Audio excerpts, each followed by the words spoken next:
मायावती की रैली के बाद रोमांचक हुआ इस सीट का चुनावी रण। पिछली बार जीत और हार का अंतर था बेहद कम। बसपा के रणनीतिकारों का कहना है कि बहन जी की रैली से बसपा के लिए माहौल बन सकता है।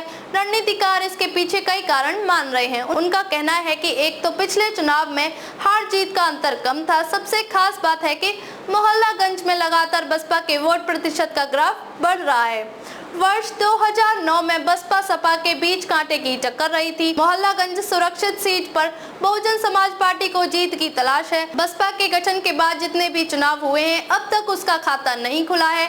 35% अनुसूचित जाति वोटर होने के बावजूद बसपा इस सीट पर अब तक भाजपा, सपा और कांग्रेस की काट तलाश नहीं कर पाई है।